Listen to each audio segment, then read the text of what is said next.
Coming up on Jerusalem Dateline, another hostage video released and new revelations about how Gazans feel about Hamas. Plus, a look at President-elect Trump's cabinet picks. What could they mean for Israel and the Middle East? And the new book, Standup Nation. Gordon Robertson talks with author Aviva Klompas about Israel's commitment to help other nations. All this and more coming up on this edition of Jerusalem Dateline. Hello and welcome to this edition of Jerusalem Dateline. I'm Chris Mitchell. In their Oval Office meeting this week, President Biden and President-elect Trump agreed to work together to free the hostages in Gaza. Meanwhile, explosive reports have emerged. One shows Hamas is also torturing citizens of Gaza, and another indicates that 12 principals of UNRWA schools in Gaza were active members of terror organizations. Here's the latest on these developments and more, plus a warning. Some of the video you're about to see is disturbing. National Security Advisor Jake Sullivan, paraphrasing President Biden, said he's ready to do everything in our collective American power to secure the release of the hostages. Yet not all the hostages in Gaza are held by Hamas. Palestinian Islamic Jihad released a propaganda video of their hostage, Sasha Trufano. Trufano's mother viewed the video with mixed emotions. On the one hand, I am very happy to see him alive and see him talking. And on the other hand, I see that he is not in a good mental or physical state. Inside Gaza, Israeli forces released hundreds of hours of closed-circuit television footage. The IDF said the materials expose how Hamas brutally tortured Palestinian civilians suspected of opposing its rule. Some were hung upside down, others tied up in agonizing positions, or tortured while their captors sat inches away, talking to themselves or completing paperwork. Israeli media details the anger many Gazans feel towards Hamas. An Israeli Channel 12 reporter got exclusive access into Gaza and heard this unfiltered view from a number of its citizens. بيقتلونا إرهابية حماس إرهابية قول يلا معاي حماس إرهابية حماس إرهابية الله ينتقم منك يا سنوار الله يشحنك يا رب أبرق. The video showed IDF soldiers providing water and medical aid. بدهم يساعدوك اوكي؟ اوكي؟ تخافيش يا خال تخافيش وانت الله حماس واليوم اللي شفناهم فيه ذبحوهم ذبحوا حماس وقتلوهم وين ما رحتوا شفتوهم اذبحوهم ينعوا ابوهم ما بدناش اياهم يحلوا عنا. A number of men on crutches explains how they were wounded. كل هدول المشلولين اللي بشوف كلهم من حماس حاول افهم شيء. إسرائيل يعني بتسمح لهدول الشاحنات يفوتوا على الشمر غزة بسرقوها حماس بيسرقوها اظن ميت من الجوع احسن امام عيونكم سرقوها اظن قدام علي قدام علي اذا تكلمت بتحوك وين بخلطك بخطكش هان وين بطخ شحان على اللحم بطخ عشان يشلك. Many said they favored Israel. بدو حماس عن الوجود احنا معكم انتوا معنا يعني انتوا مع اسرائيل خيرنا منكم احنا جوز ما يشتغل عندكم انتوا الخير عندكم انتوا البركه ها The report also noted hundreds of Hamas terrorists have been surrendering, a sign of how much the IDF has weakened the terror group. The U.S. has reportedly given Lebanon a draft plan for a ceasefire with Israel, according to Reuters. And according to the Wall Street Journal, that came after the president-elect signed off on a ceasefire proposal while meeting with Strategic Affairs Minister Ron Dermer at Mar-a-Lago. For months, Israel has operated with a limited arms embargo by the Biden administration. But Trump has announced on day one of his administration he will remove all restrictions and delays on transferring weapons and combat equipment to Israel. However, that promise may be tied to a ceasefire deal, and there are still reportedly key disagreements to be worked out, including Israel's ability to strike Hezbollah if necessary. Some in Israel have been insisting in recent days that Israel must be able to protect itself. We will not have any ceasefire, we will not stop, and we will not take our foot off the gas. The military campaign will continue until the immediate threat from Lebanon is removed and residents of our north can return safely to their homes in sovereign Israeli territory. Israel will not accept the existence of a terrorist military array on our northern border. We know what their intent is. It's to harm our people. Hezbollah's Conquer the Galilee plan, it made very clear an invasion and massacre on a larger scale than the October 7th massacre. For now, the war against Hezbollah has expanded to Syria, where it manufactures weapons for Hezbollah. We will attack any attempt to transfer weapons from Syria to Hezbollah, and we will attack any infrastructure we identify in Syria that is intended to produce weapons for Hezbollah. The IDF also attacked the military headquarters of Palestinian Islamic Jihad in Damascus, and it released intelligence of an extensive military infrastructure Hezbollah built along Israel's border. The infrastructure was designed to launch an even greater attack on northern Israeli towns than Hamas did on October 7th. And in the war against Hamas in the south, hundreds of terrorist fighters have either surrendered or been eliminated. Given Israel's progress, many are now considering what comes next when the war in Gaza is over. Reportedly, Israel plans a long-term presence in Gaza to gather intelligence, operate where needed, establish a border buffer zone, and crush the Hamas military entirely. And a new report identified 12 principals of UNRWA schools are active members of terror organizations. Many of them held high-level positions in their terror units. This report contradicts the claims by UNRWA that it is committed to tolerant and anti-extremist education. John Waages, great to be with you. President Trump has been making lots of news. One of the big news over here is his appointment of the U.S. ambassador to Israel, Governor Mike Huckabee. When you heard that, what was your reaction? My reaction was, sounds like a home run, really, because we know Mike Huckabee from years of his coming here and doing interviews with CBN News. He knows Israel inside and out. He's led tours here. He's been here many, many times. He loves Israel. He knows Israel. And as we saw in a recent interview, he's not afraid to say it the way he believes it, which is, this is not occupied land, the West Bank, Judea, Samaria. This is the promised land, promised from the Bible. And being a former Baptist minister, he's aware of what the Scripture says about this land and what the promises are for this land way into the future when the Messiah comes and reigns here for 1,000 years. So that's what he brings to the table, and it's going to be, I think, a refreshing change from the kind of back and forth of, yes, we have an ironclad commitment to Israel, but you have to let us defend you. You can't defend yourself against attacks. That kind of thinking is, was part and parcel of the Biden administration, and I think it's going away even sooner than the Biden administration actually leaves. Yeah, and as President Trump said, from day one on his presidency, he's going to remove any arms embargo or slow walking many of these munitions. In what other ways do you think there's going to be a difference between what we've seen in the last 4 years and what we're going to see in the next? Well, just the whole appointment policy. It doesn't end with Mike Huckabee. I mean, you got Elise Stefanik at the United Nations. She's going to be one of the most vocal Israel supporters that we've had there. You've got Pete Hegseth with the Department of Defense, who's a strong Israel supporter.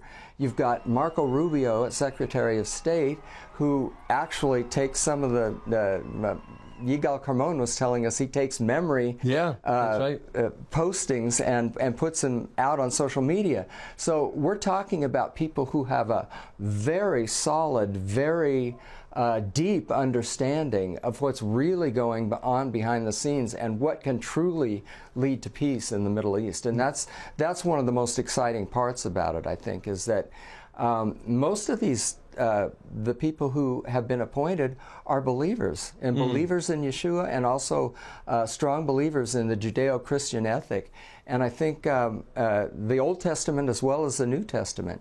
And I think that that is going to inform their policy going forward. And that's a huge, huge change. We've never seen it across the board with that kind of completeness that it seems to be indicating from the administration. We'll have to wait and see, because sometimes President Trump himself has been, well, a Palestinian state might be a good idea, you know, but not at this time, certainly, you know. And so he's approaching that cautiously. We'll have to see who else is involved in the makeup of administration policy to know whether we're going straight down the path of a whole different paradigm that pushes the Oslo Accords clear off the table, basically. And one other thing that might be on the table will be David Friedman's idea. He wrote a book called One Jewish State. And part of that is the sense that, well, maybe we should declare sovereignty over Judea and Samaria, known as the West Bank, which would be a win-win, he believes, for both Palestinians and Israelis. Yeah, and that's still a tough sell, even within the Israeli population. The idea that they could get the Arabs to agree to a one Jewish state is pretty novel still. It's still very much in its infancy in terms of policy because of the Oslo Accords dominating for the last 30 years. But if people can start to look at it from a new perspective, and I know you did a story recently on Palestinians who were expressing just sheer rage through an Israeli television channel against Hamas. That's right. And if there's a different outlook from among the people of Gaza, among the people in Judea and Samaria, we might be ready for a world that President Trump calls a golden era coming ahead. But a lot of pitfalls still is still in the way. Yeah, and a lot of people will be praying for all of this to unfold. Absolutely, for great wisdom. Amen. Thank you, John. Thanks, Chris. In the face of so much adversity and a war on 7 fronts, you wouldn't think Israel could put much effort or resources into assisting other countries. Surprisingly, the opposite is true. CBN President Gordon Robertson interviewed Aviva Klompas, the author of a new book, Standup Nation, who says that Israel is very much engaged in helping people around the world. Here's his interview segment from CBN's The 700 Club. Well, the nation of Israel has faced continual threats since its founding back in 1948. Despite ongoing wars, the Jewish state has thrived. It's also been a source of help for other nations in their times of need. Standup Nation is a new book that tells how Israelis are sending humanitarian aid and sharing their expertise with countries around the world. In the early hours of October 7th, Israel faced one of the most brutal attacks in its history. Shockwaves from that day touched the depths of Israel's soul while igniting a storm of grief, fear, and uncertainty. In this time of death and darkness, a profound resilience began to rise. Aviva Klompas, author of Standup Nation, takes readers on a journey through the lives of unsung heroes and ordinary Israelis living extraordinary lives. Her book captures Israel's indomitable spirit and the heart and grit of a people who, even in the face of terror, refuse to be broken. It's a testament to Israel's strength, not just as a country, but as a family that stands together. Forged from decades of adversity, tragedy, and enemies seeking their destruction, Israelis' determination has become legendary. Through powerful stories of courage and unity, this former UN speechwriter reveals how hope, faith, and the will to stand up allow Israelis to rise again and again. Klompas also celebrates Israel's history and the Jewish principle of tikkun olam, healing the world. Today, that humanitarian aid includes helping war refugees seeking shelter on a Greek island, to providing wells to an African village bringing life-giving water, all in an effort to help heal our suffering world. It's an amazing, often untold story now revealed. Well, Stand-Up Nation author Aviva Klompas joins us now from our CBN News Bureau. Welcome to the 700 Club. It's a joy to have you with us. It's such an honor. Thank you so much. Well, let's talk about Israel's history. It seems to be incredible. Here's the nation the size of New Jersey. It seems to be punching well above its weight in terms of offering humanitarian aid around the world. Why is that such a seemingly well-kept secret? That's exactly the question that I had, which is, why is this great story of Israel an untold story of Israel? So I used to serve as the speechwriter for Israel's delegation to the United Nations, and I was writing speeches on a huge array of topics that the UN covers: peace and security, economics, women's rights, and so on and so forth. But when it came to writing about international development and humanitarian aid, I found myself captivated when I was learning about the early story of Israel. It has this really remarkable situation where Israel itself is a developing country for its first 10 years, and it's in the context of this country being desperately poor, being a nation that is fighting existential wars against its neighbors. It's a nation made up of Holocaust survivors, refugees from Arab lands. Its economy is tanking. It is not the land of milk and honey as described in the Bible. It is dry, it is arid, and it's in this context that Israel goes and founds an international development agency. Israel, this tiny, poor country, has an international development agency before the United States, before Canada, before the UN has its development program. And I wanted to tell the story of how that came to be.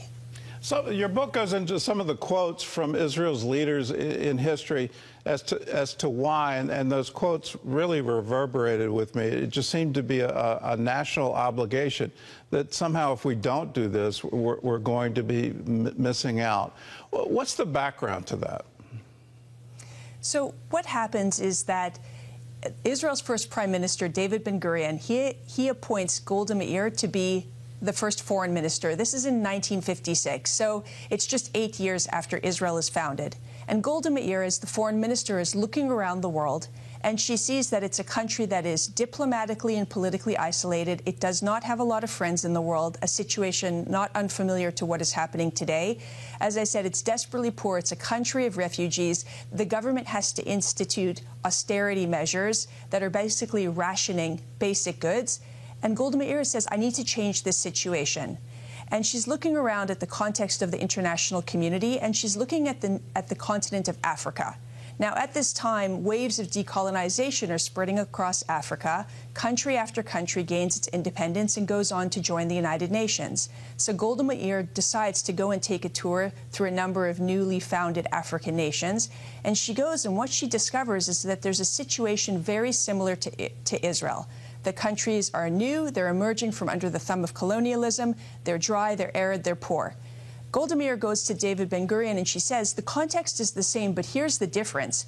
I am absolutely certain that Israel is going to transform itself into a prosperous nation, and in the process of doing so, I want us to lift up these other nations by sharing what we have. We don't have money, but what we have is knowledge, and we have what you're describing, audacity or chutzpah. Well, what's the impact of that? You were at the UN. It seems to me that either the countries don't know about the aid that they've received from Israel, but it just seems like every time the General Assembly votes, it tends to vote against Israel. Why is that? Why isn't there gratitude for what has happened? You're absolutely right. Every fall when we're at the General Assembly, we see that country after country votes against Israel over and over again. The same at the Human Rights Council in Geneva. One of the reasons is that Israel has never made it contingent. The aid is not contingent on political favors or UN votes. It's a true act of generosity to be able to do it. And I think that it's a reasonable question to ask about whether these countries should be showing greater reciprocity and favorability towards Israel. Let's look at just recent history. You know, since October 7th, is the same fire to help the world, is that still there in Israeli society, or is there an inclination to pull back? And maybe it's too soon after Amsterdam to really answer, but are people feeling that they might actually be at risk in going to other countries to extend humanitarian aid? What we've seen in the last 14 months since the absolute atrocities of October 7th is something that I don't think we'll see again in our lifetime. We're living through something that's a truly remarkable period of history, not just for Israel and for the Jewish people, but really for the entire world. And you can see that in the way that this war is being played out, as you said, on the streets of Amsterdam and Antwerp and New York City and throughout the United States. And what I would say is that even in Israel's earliest year, in the context that I described, the challenges that it was facing, Israel's leaders had a choice to make. And it would have been more than reasonable for their leaders to say, we have to turn inwards and we have to look after ourselves. The same thing is true today. It would be more than reasonable for Israel's government and for the Israeli people to say we have to turn inwards and look after only ourselves. And yet that actually hasn't been the response. All of the international development organizations that I profile in my book are still doing this work. It's much harder for them because right now it's much harder to raise money. Most people want to give money for the survivors of October 7th, for evacuees in Israel that have been forced from their homes in the south and in the north. But the determination to do this work, this willingness to do the work, the devotion to the work, that remains unchanged. Well, that is a true testament to the spirit of Israel. It's always amazed me how much you want to reach out and help other people. And in that, I can't help but point out, Hamas has never helped anyone. Hezbollah has never helped anyone. And I'll put out there, the nation of Iran has never helped anyone. You know, that it all seems to be bent on this death cult. And it's amazing to me the world would rally around them and not rally around Israel. Absent a spiritual explanation that somehow or other evil attracts this kind of support, do you see any reason for that? I believe that the American people and most people are decent, honest, good people that can tell the difference between right and wrong. And what we need those decent, honest, good people to do is to speak up. And one way that they can speak up is to help the hostages that are still being held in Gaza, 101 people, of which 7 are American and 4 of whom are believed to be alive. And it's imperative on every single American, on every single decent person, to learn their names and to take up their cause and ensure that we bring them home alive. In doing documentaries on Israel, one of the amazing things that I've discovered is that even secular Israelis who aren't reading the Tanakh, aren't studying Scripture, are saying just from their innermost being, we are supposed to be a light to the nations. What can the world learn from Israel's leadership in this? I love that question. I actually divided my book into 4 different chapters. I try to make a case for why Israel is doing this work outside of its borders. As we said, it's an untold story, and as you pointed out, there's no reciprocity. Israel doesn't seem to be benefiting economically or politically, so why does it happen? I think it goes to the core of who Israel and the Jewish people are.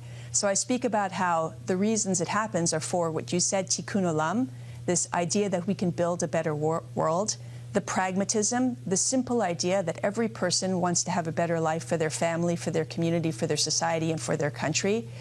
The adventurism, this desire that all of us have to go out into the world to meet and experience new things.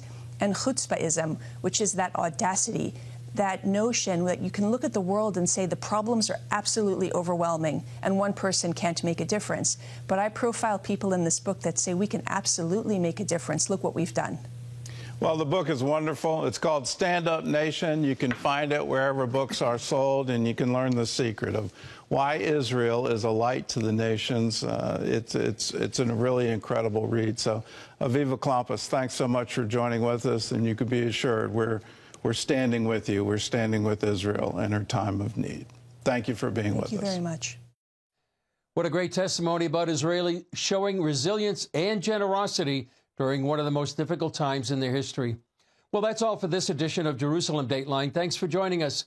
Remember, you can follow us on social media, and you can also access CBN content through our CBN News and other CBN apps. And don't forget to sign up for our email blast so you receive information on breaking news. And please keep praying for Israel, for the peace of Jerusalem, for the IDF soldiers and all those caught in harm's way, and for the hostages in Gaza to come home. I'm Chris Mitchell. For all of us here at the Jerusalem Bureau, we'll see you next time on Jerusalem Dateline.